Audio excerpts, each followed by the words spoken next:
Shalom Bapak Ibu sekalian, selamat pagi, salam sejahtera bagi kita semua. Salam sehat. Dan sebagaimana biasa kita memulaikan hari dengan merenungkan sebagian dari firman Tuhan. Pada pagi hari ini saya angkat dari Amsal 18 ayat yang ke-10 dan ayat yang ke-11. Demikian bunyi firman Tuhan. Nama Tuhan adalah menara yang kuat, kesanalah orang benar berlari dan ia menjadi selamat. Ayat yang ke-11, kota yang kuat bagi orang kaya ialah hartanya dan seperti tembok yang tinggi menurut anggapannya. Bapak Ibu sekalian, ayat yang ke-10 ayat Amsal 18 ayat yang ke-10 ini dikirimkan oleh kawan lama kami ketika kami memperingati usia pernikahan kami yang ke-17 tahun belum lama ini. Dia menuliskan dalam wall Facebook kami dan saya sangat berterima kasih dan saya sangat senang. Suatu ayat yang indah yang sama-sama kita familiar dan puji Tuhan pada pagi hari ini ketika saya membuka mata, bangun pagi dan membuka handphone saya, rupa-rupanya seorang kawan yang lain mengirimkan juga ayat yang sama itu, dari ayat yang ke-10 ini. Puji Tuhan. Bapak Ibu sekalian, saya merenungkan ayat yang ke-10 dan kemudian saya teruskan perenungan saya dari ayat yang ke-11. Kita bisa melihat di sini ada kemiripan, di mana bagi orang benar nama Tuhan itu adalah menara yang kuat, dan bagi orang yang kaya hartanya itu adalah suatu kota yang kuat. Dan sebagai implikasinya orang benar itu berlari kepada nama itu, kepada nama Tuhan. Dan bagi orang kaya dikatakan di sini hartanya itu seperti tembok yang tinggi.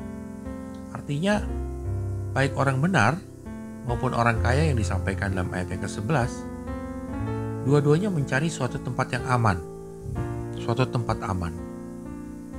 Nah Bapak Ibu sekalian, pada dasarnya kalau kita merenungkan kehidupan kita, jiwa kita ini mencari suatu tempat yang aman. Apalagi ketika kita mempunyai suatu persoalan atau masalah hidup. Semua orang Kristen atau hampir semua orang Kristen jika ditanya ketika masalah datang apa yang dilakukan pertama kali, mungkin jawabannya adalah berdoa. Bisa jadi semua orang Kristen mempunyai jawaban yang sama, yaitu berdoa. Nah itu menunjukkan bahwa kenapa berdoa? Mungkin jawaban semua orang sama, karena mereka katakan karena Tuhan itu adalah nama Tuhan menara yang kuat. Wah, luar biasa. Tapi yang menjadi persoalan adalah ketika masalah itu sudah selesai, pergumulan hidup sudah selesai, masalah sudah teratasi, pergumulan sudah terlewati, apakah kita masih menjadikan nama Tuhan itu sebagai suatu tempat pelarian, tujuan pelarian kita? Jika tidak, kemana kita berlari selanjutnya? Jika kita hanya menjadikan nama Tuhan tempat pelarian ketika kita mempunyai masalah, maka nama Tuhan itu hanya tempat perhentian sementara, tempat pelarian sementara. Karena selanjutnya kita juga membawa jiwa kita setelah kita semuanya itu sudah selesai, masalah kita sudah teratasi, maka kita membawa jiwa kita untuk berlari ke tempat yang lain.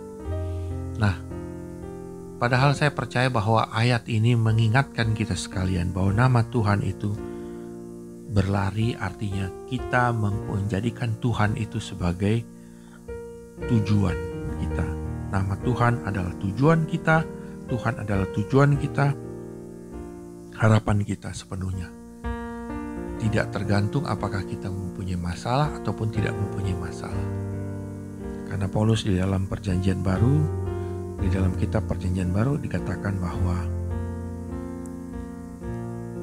hidup kita itu adalah hidup untuk Tuhan. Artinya kita mencari Tuhan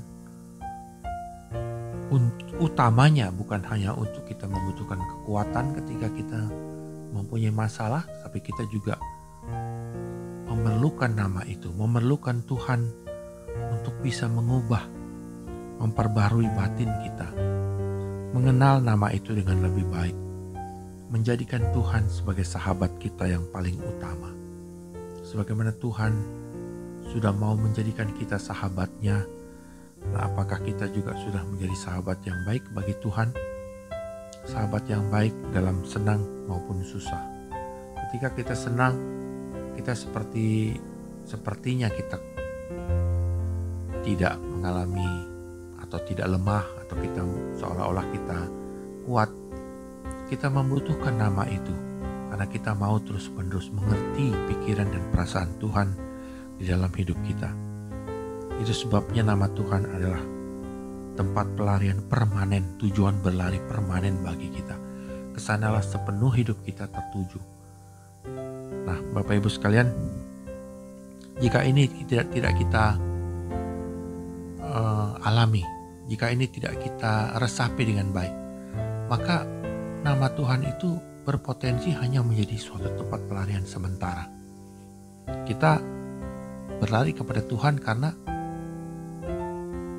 ada apanya, artinya ada sesuatu keperluan kita.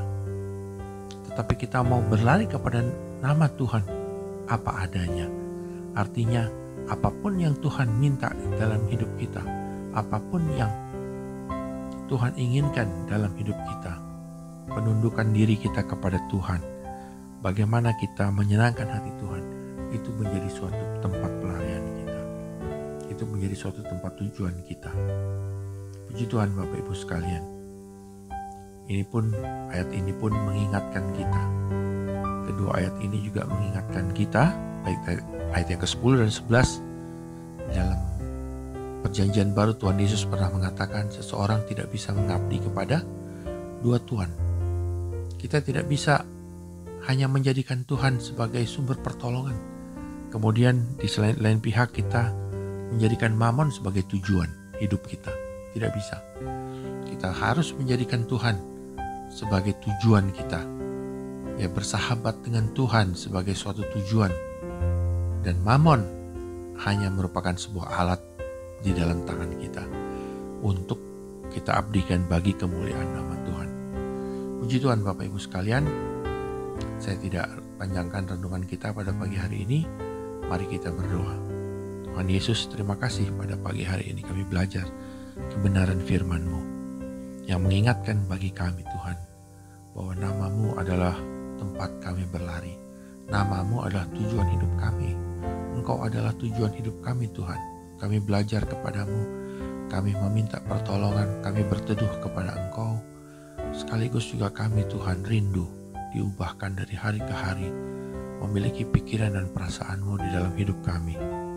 Tuhan Yesus, ajar kami menjadi setia di dalam jiwa kami, setia dari hal-hal yang kecil, setia Tuhan untuk baik kami senang maupun kami susah, kami tundukkan diri kami dan kami bawa jiwa kami kepada menara yang kuat, yaitu nama-Mu, yaitu diri-Mu sendiri Tuhan. Kami rindu belajar, kami rindu dibaharui terus dari hari ke hari. Terima kasih Tuhan, terima kasih.